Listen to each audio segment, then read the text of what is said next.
run 'cause you say that you were afraid. Now you're free. Go. This ain't your average healing chat. It's healing through conversations with me, Loveli Brown. Real talk, deep healing, zero fluff. Never knew what a friendship was. Mm, mm. Never knew how to really love. Mm, mm. You can't be what I need you to. What? And I don't know why I fuck with you. Now that I done my karaoke. Now that I done my karaoke. Hey, beautiful people, this is your girl, Loveli Brown. We're back talking about grief, heartbreak, and relationships. Ah! Maybe breaking it down based off of Green Eyes from Erykah Badu, right? And we are on episode 3, which means that you should go back to episode 2. I'll be honest, episode 1, the sound was off, threw me a little bit, but it's okay because what do? We don't fail, we learn lessons. I learned that if I don't turn this microphone on, the episode is going to be shit. It don't matter. Maybe I'll record it back again. Maybe I won't. But today we're going to be talking about in episode 3, It's Too Late. Hope decathexis. Wait a minute. Let me tell y'all something. I've been trying to practice this word, and they say, "Why say a word that you don't know?" Maybe you gotta learn new words every day. Okay. Woo! Episode 3. It's Too Late. Hope, decathexis, acceptance, and reclamation. Listen, y'all. Sometimes these words be throwing me, but we need to understand what it is. Remember, we're learning how to articulate our feelings, what these desires. And in order to do that, sometimes we need a full picture of what's going on in our lives. So, welcome back to episode 3. Babe, if you even made it through episode 1, and you thinking to yourself, who is this lady and why was her video so low? I apologize. And then you went to episode 2 and you said, I'm going to give her a chance. Wait for it. I'm trying. I'm trying. Does it take that long? It does. And then you get over here to survival, right? I am always interested in what thriving looks like, especially when you are going through such a transformative time. And the reason why I completed this particular podcast series about relationship, grief, and heartbreak was because I want us to understand that even though we all go through different cycles of grief, you can take out the part of having an intimate relationship with somebody, losing a best friend. That shit hurts, right? And having somebody betray you that you trust, no matter who it is, you still got to go through some of these steps in order to get where you need to go for your healing. I don't want us to forget that. So you survived episode 1 where we talked about shock, full denial, partial denial, anticipatory grief, and insecurities. Then you went to episode 2, where we talked about anger, guilt, anxiety, bargaining, and numbness. Listen, there is something about the emotional road runner that it feels like every time you stand up, you are the coyote, and that little wrong runner be like, you be like, shock, me, partial denial, me, guilt, me. Like it just, you like, yo, pump your brakes. Give me a chance to straighten my wig back out. This glue ain't that strong, is what I'm telling you. But we are learning how to walk through all of our emotions, right? We don't want our emotions to continue to drag us through the damn mud. And because we have talked about shock, denial, grief, insecurities, anger, guilt, anxiety, bargaining, numbness, what happens after that, right? We're stepping into the light. We're stepping into a space where now, babies, now we're talking about the hard part, right? Because you think that peace should be easy, right? You think that peace should just land in your lap and you should be able to just take a deep breath after dealing with all of the bull. Ah, no, baby, rebirth is not easy, okay?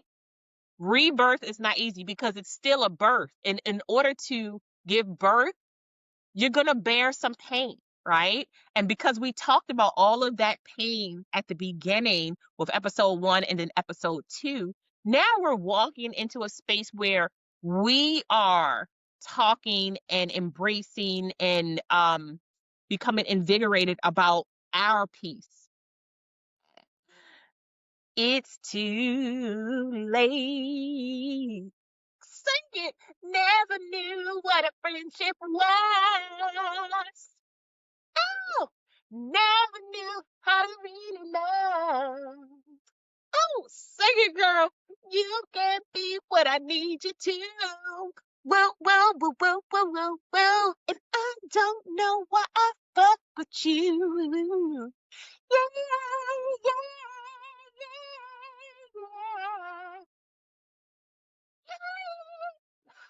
Let me stop. Let me stop.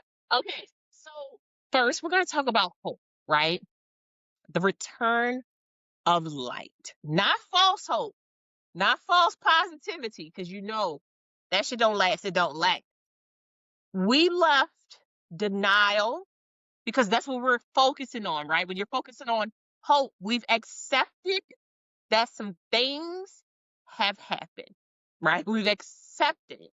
And real hope comes from survival, not the fantasy that we had in our head.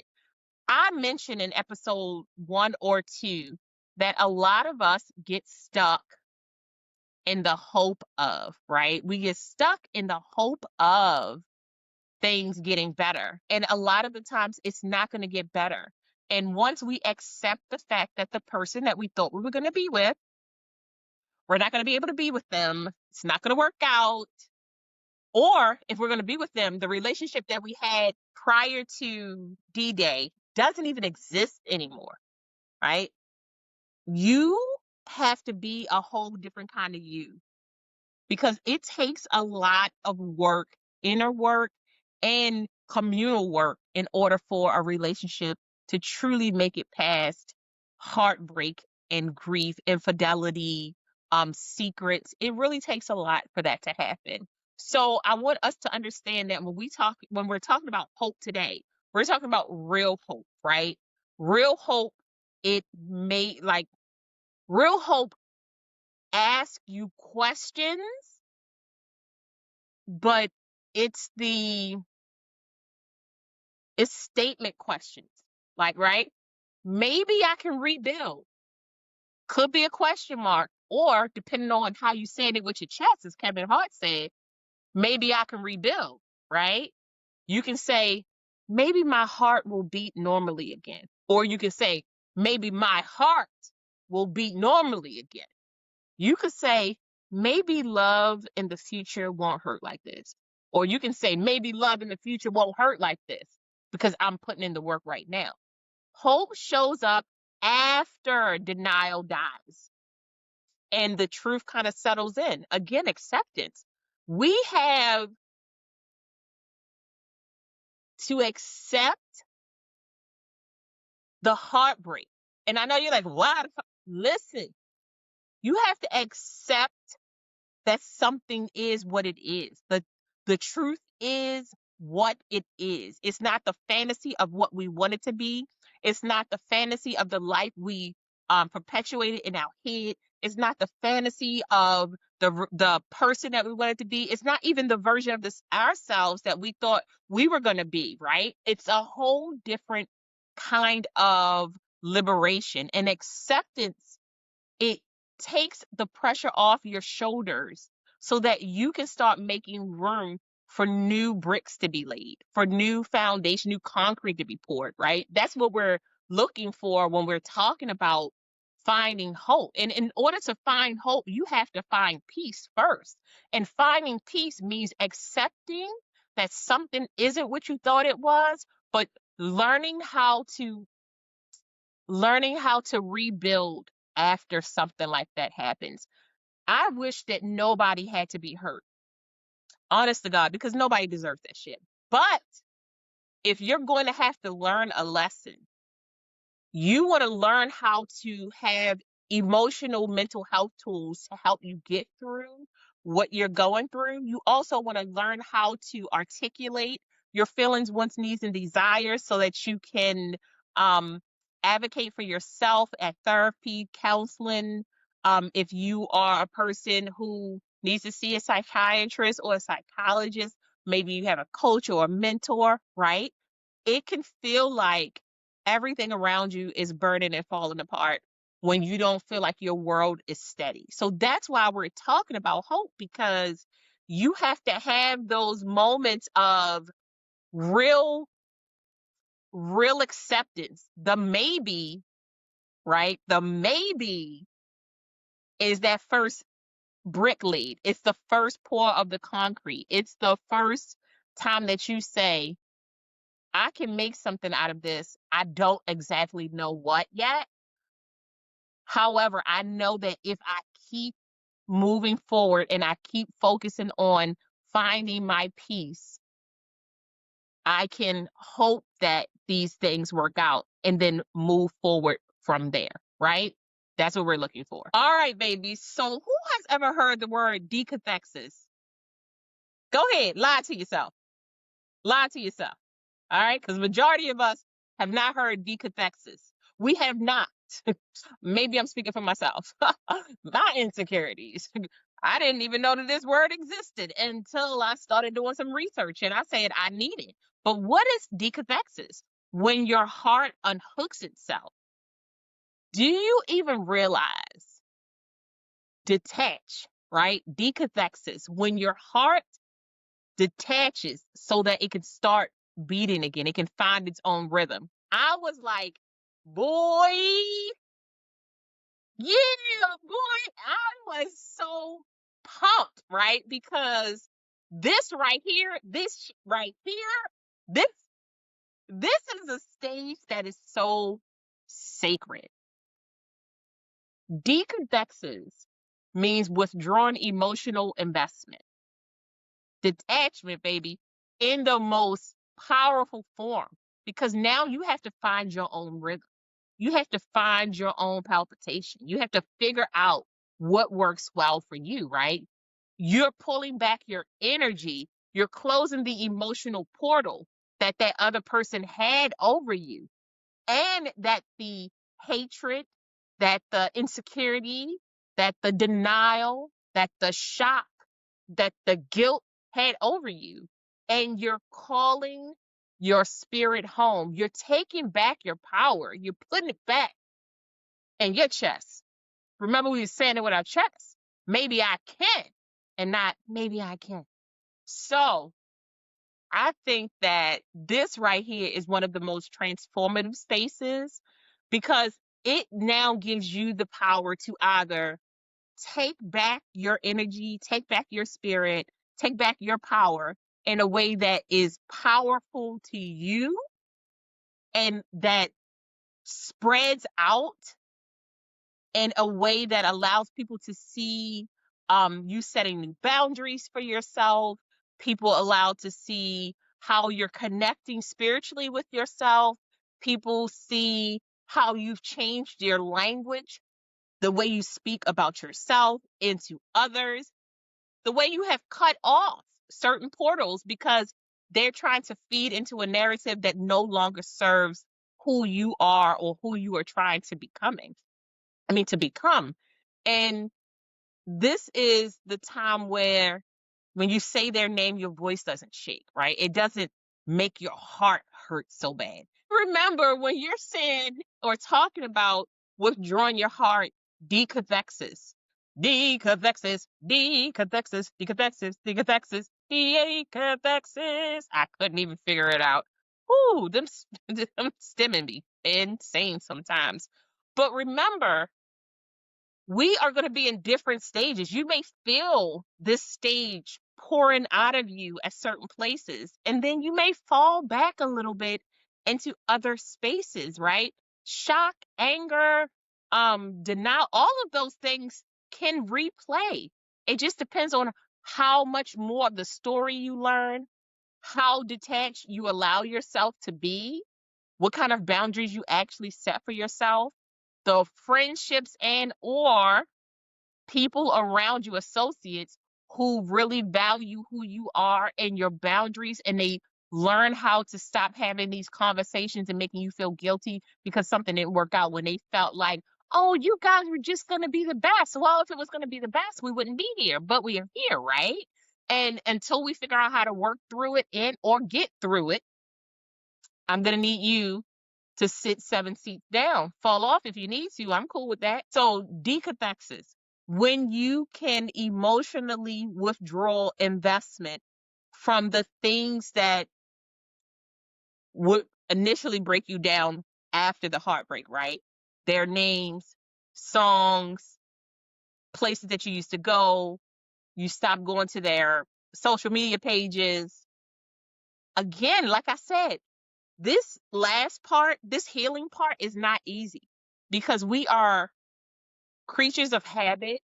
We want what we want when we want it. And in particular, now it's like if it ain't done in 7 minutes or 15 seconds, I'm like, yo, if you done in 15 seconds, we should need to be having a conversation. But decomplexes, and learning how to set boundaries for yourself that you have to enforce, where you are no longer allowed to say, no, I'm gonna spend 10 minutes on that page. Get off their page. When you aren't stalking the person that they're with now, when you stop trying to figure out what the cousin of the girl that hey, listen, listen. If it ain't gonna work out, you gotta work it out. And the only way you can work it out is to say, I'm done.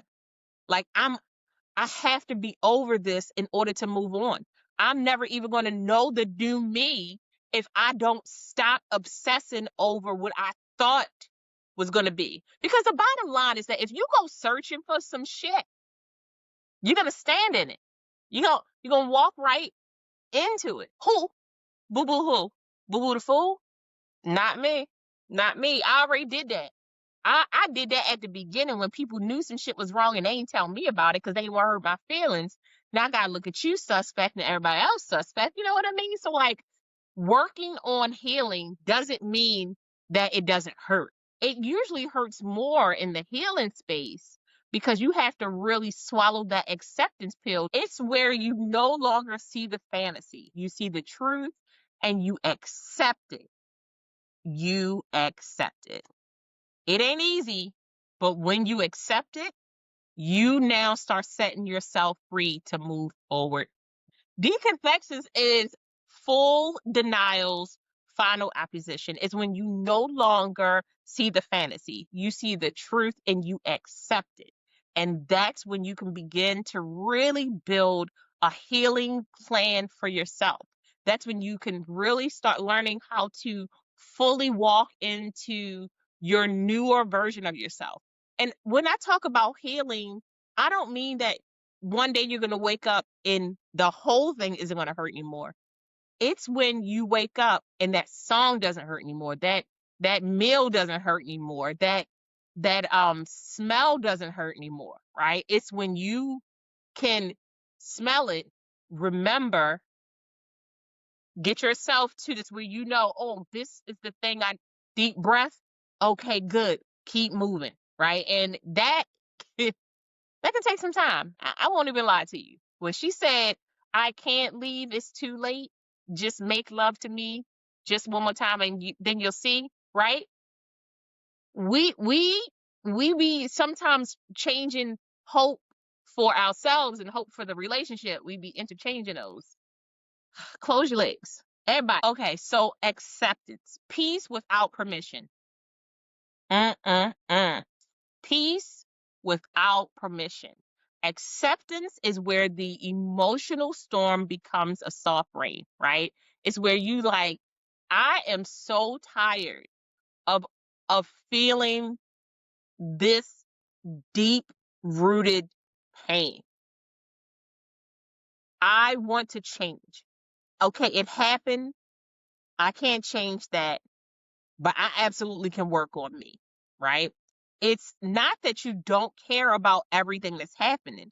It's just that you're starting to care differently about who you are and how it affects you, how you walk and how you move throughout this situation. It's a very different place. Acceptance is it happened. Acceptance is it hurt. Acceptance is I survived. Acceptance is I'm growing. Acceptance is and I release this, right? It happened. It hurt. I survived. I'm growing. I gotta let it go. If you ain't gonna love you, don't let it then let it go. Acceptance is the place where grief stops being a daily voice and becomes memories. Because there are gonna be times where you're gonna be looking at something and you're gonna be like, I I don't like what's happening up here. But you're gonna have learned how to walk this journey, this healing path, right? This grief path. And you're gonna be like, oh, well, okay, I don't need bargaining right now because I don't need that. I'm not in denial. I already know that. I'm still a little bit angry about this shit. I ain't even gonna lie to you.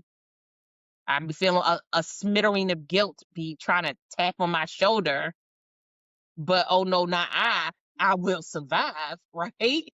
Acceptance is choosing your peace over the pain that kept you tied to the other person.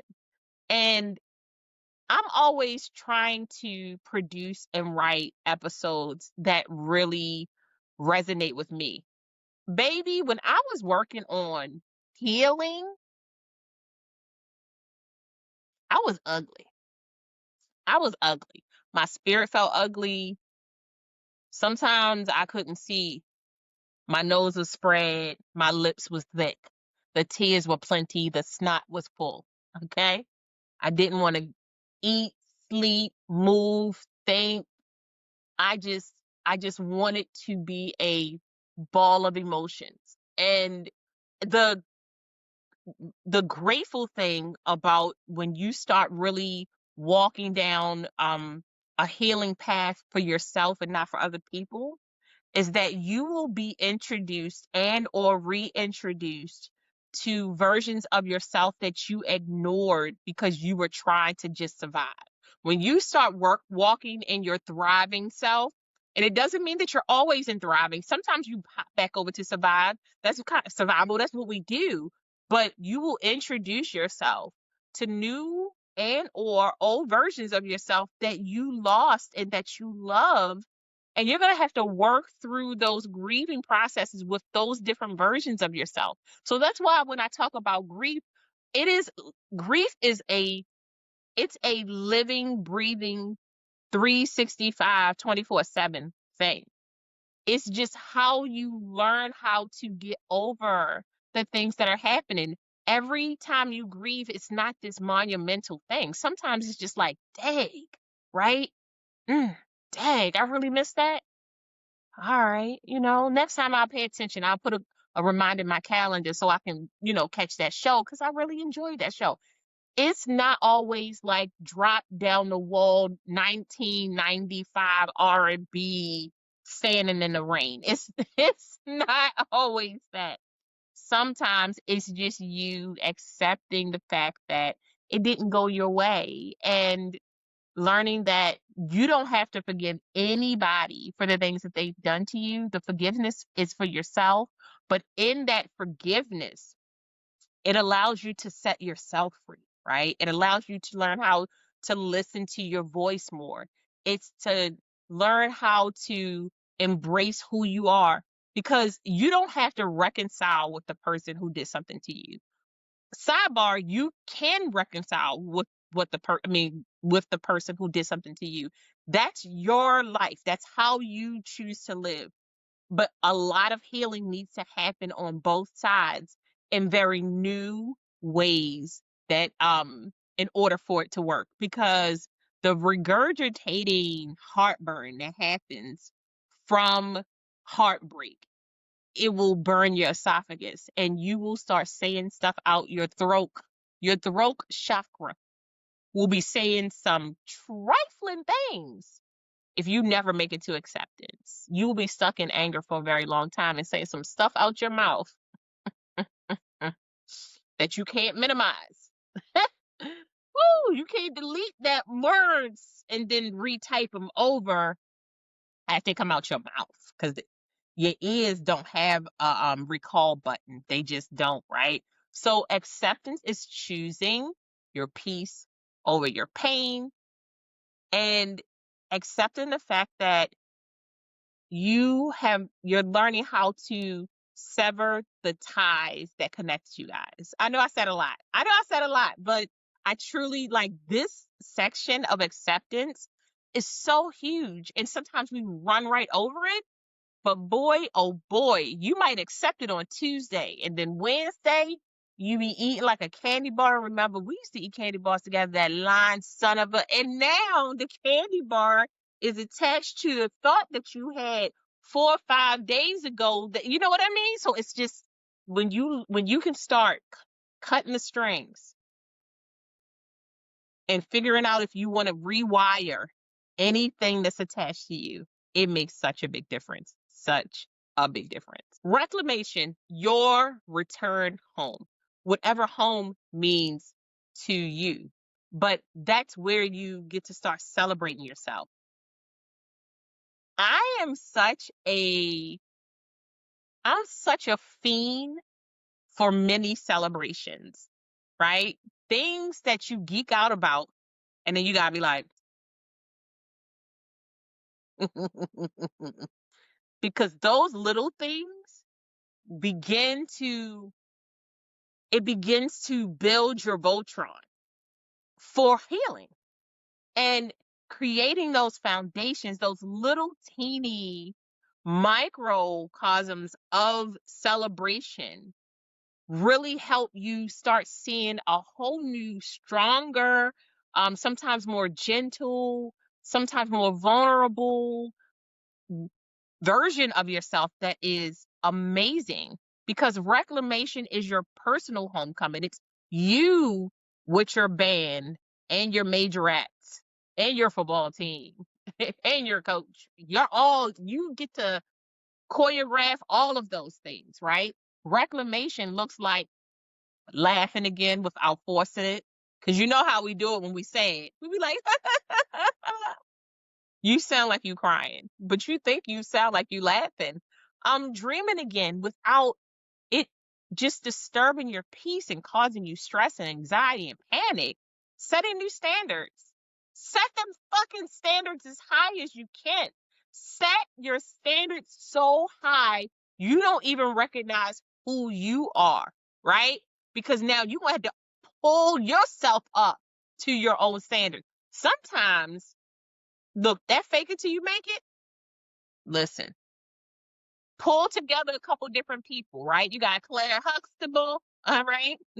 Diane Carroll, all right? Who else is another? Alanis Morissette, Miss Badu. Got a little bit of Maya. I really love the singer Maya because of her stance on herself. When she said, I'm standing 10 toes down in this abstinence because I'm not letting them fuck up my spirit. I was like, yo, I felt you so bad, but then I got married to this man. I really like it. I like it when it winks at me, and I'm such a problem. Cardi B, right? You have some women who are just themselves so 100%, but their standards are, look, they learning how to level up what they accept and where they are. And if they don't meet that, their own standards. They're learning how to rebuild new standards in order to meet those things. I'm learning how to trust yourself again. Listen, heartbreak and grief will have you checking your own drawers. Did I put them on? Are they on the right side? I don't trust that I know how to put on my own drawers. Um, did I blink twice? I don't trust that I know how to blink twice by myself. Learning how to retrust your own voice, your own thoughts, your own processes, your ability to pick people in your life, that is so freaking huge, right? That is so freaking huge. Showing up with confidence, rebuilding the version of you that knows how to stand in a room and not be moved by the wind or the negativity, right? It can take a lot of time, but rebuilding that person, standing 10 toes down and who you are becoming, admitting your faults so that when people come to you, I'm always like, yo, when Eminem was like, I am a trailer, I am trash, I'm like, yo, I'm gonna tell you all the things that I am because I'm gonna tell you what I'm not. I am not on the side that God don't like. I can tell you that. I am blessed and highly favored. Yeah. Yes, I am. Anyway, reclaiming joy that comes along with your peace, that comes along with hope, right? Because joy isn't always eternal.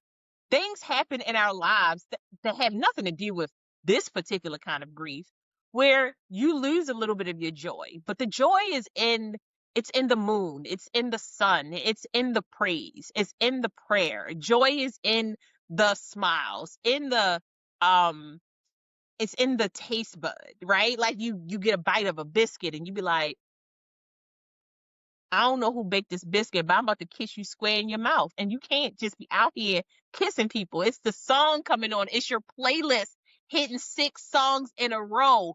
By the time you get home, your arm hurt and you done almost swerved off the road. Don't do that to yourself. Um, Learning how to reconnect with your body. This is a big one. When grief and infidelity or trust issues happen, a lot of us disassociate in order to make it, right? Because if you stay associated, it's going to be some dysfunctional. We have a tendency to disassociate from our bodies. Our bodies are no longer ours, right? That place that they touched, we don't even want it to be a part of us. We're like trying to shed as much skin as possible. How many layers of skin can I shed for this hurt to not be a part of who I am anymore? And learning how to not only reconnect with your body, your mind, your spirit, your sexuality, your sensuality, your financial self, all of these things, darling. So good. And embracing your identity, your self identity, not the titles that we have, who you are as a person. I am a Black woman who is a little bit loose in the top end. But I love her. I am also a person who likes to break out in song. Lord, I should have been a part of a theater. I'm just telling you. God knew not to give me rhythm and a voice because I would have started a problem.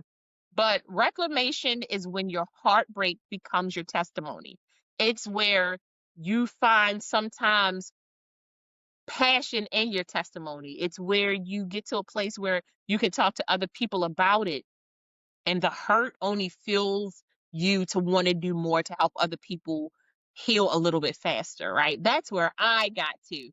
I'm like, listen, heartbreak was never my personality. I didn't even accept the heartbreak per se. I was like, hey, that was some dumb shit that happened. I ain't like it. I ain't got enough. I don't have to claim it. I don't have to be a part of it. I will not be disrespected as long as I know what's going on. I'm good. I'm good. But I got a lot of work to do because I need to learn how to retrust myself. I need to learn how to set different boundaries and standards. I want to be able to close my eyes and not be stressed out. And I also want to get to a place where I can sing freely because it's nothing like having heartbreak mess up your playlist. Man, I want to bust you in your knees just for fucking up my playlist. I'm telling you. I can't sing I'm Not Gonna Cry by Mary J. Blige and then start crying at the same time. No, I want to sing the whole thing out and then call you names at the end until I get better at being healed. But reclamation is when you realize it's never too late to love yourself or others again. It's never too late for a version of yourself to be better, right? You do better. I mean, you when you know better, you do better. If you know better and you don't do better, I'm gonna need you to go back to episode 1 because we haven't worked it out the way we need to. I'm just saying. But this whole reclamation, this is where your crown, you shift it. You say, okay, okay, queen, I see you. Okay, queen, I see you. Okay, queen, I see you. I'm just saying, like, this is the time where you start really leaning in to your passion, leaning in to your purpose, leaning into your soul, leaning into your spirit, and embracing all the new synapses that's happening in your mind about the greatness that is you. God don't make junk, right? He makes divine things. And we just have to sometimes figure out where we need to go back to reconnect that missing link. Ah, this is so good. I love it. So our affirmation for this episode is I release what broke me and reclaim what builds me. I release what broke me and reclaim what builds me. Peace is my new partner. Baby, I was shacked up with so many different emotions, and by the time I got to peace, I was probably at least a buck 5 overweight. Not gonna even lie, because by the time I got to peace, I was so happy. I was eating again and singing again and dancing again. And the dancing wasn't negating the eating because the eating was happening faster. It was so interesting. But I was also loving again and trusting again and embracing myself again and finding self-love and really taking care of this divine spirit and body that I was blessed with in honoring ancestors who didn't get a chance to get over heartbreak, right? Like, those are some of the things that I really think about when I look back at so many different healing journeys because I'm at a place where a lot of my ancestors never made it to because their grief was so strong that they couldn't see through any of the fog that was hurting them. And adding to heartbreak addiction, and you can be addicted to somebody. Let's just be honest. That's another podcast. That's another podcast. I'm just saying. So our journal prompts for this episode will be number 1, what energy am I reclaiming from this chapter of my life? Number 2, what boundaries will protect the healed version of me? Number 3, what does love, healthy love, look like as I move forward? Boy, that journal gonna be full, full. So healing tools, right? When I talk about having mental health tools in your mental health toolbox, these are healing tools for your heart to work through grief. One of the healing tools you can use will be freedom rituals. Go somewhere you once avoided because of memories and reclaim it. CBT, right? Cognitive behavioral therapy. Learning that that place doesn't hold power over you. The memories don't hold power over you. You can change how your mind is wired with regard to the place. Self-love contract. I'm gonna create a contract for you. You're gonna write it out, you're gonna sign it, and you're gonna save it in your phone or you're gonna print it out. It's where you write your new emotional standards and then you sign it. I'm definitely gonna do that. Self-love contract. Ooh, I'm also on Lovely Esteem, LOVELIESTEEM.com.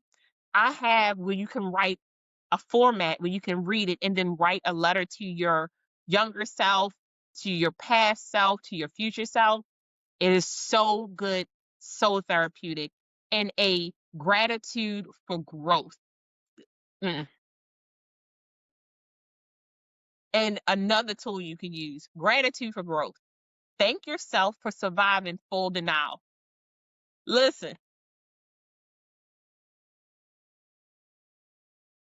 full denial will have you out here looking like a moth ass buster. Okay, listen. I told y'all some of these episodes is gonna be off the chain, but you will be out here looking like Boo Boo the Fool. You will be out here looking like a clown. You will be out here looking like nobody ever raised you right. You'll be out here acting crazy out in the streets. You will be in a yellow suit and a white straight jacket. Okay, full denial will have people questioning your sanity, and that's why we are celebrating. We're saying, hey, babes, we actually got out of full denial. We survived that sucker. And we are walking into clarity. Listen, this episode, we did it. Okay? We did it. We walked through every emotional stage that we could walk through, from shock to denial to anger to anxiety. Then we walked right into acceptance and reclamation. Listen, again, therapist, mentor, counselor, coach, psychologist, pastor, sister circles, brother circles, communities where you can talk about the things that you need to talk about in a healthy way so that you can feel validated and acknowledged, but that you are in a place where people are trying to help you find yourself and the help that you want. I am so I'm so grateful that you guys are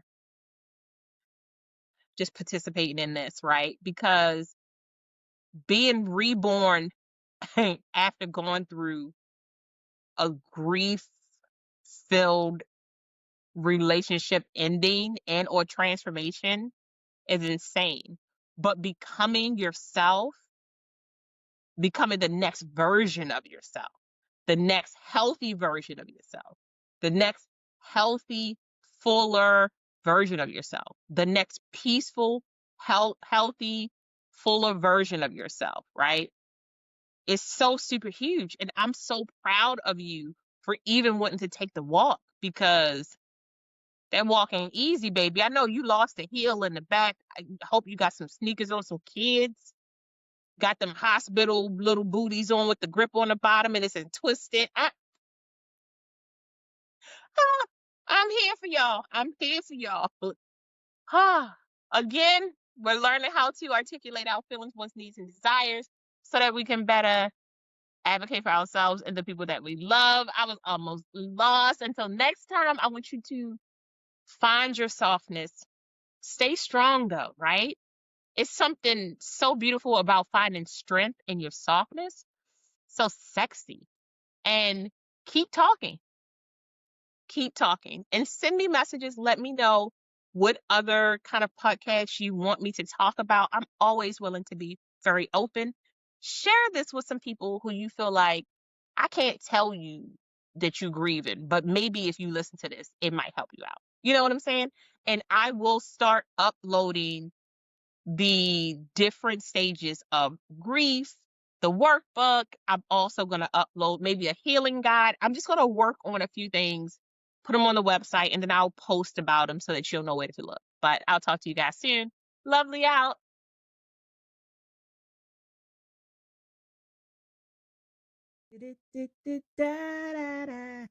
Thank you so much for joining us. We hope you found some healing, connection, and joy. Until next time, bye, loves.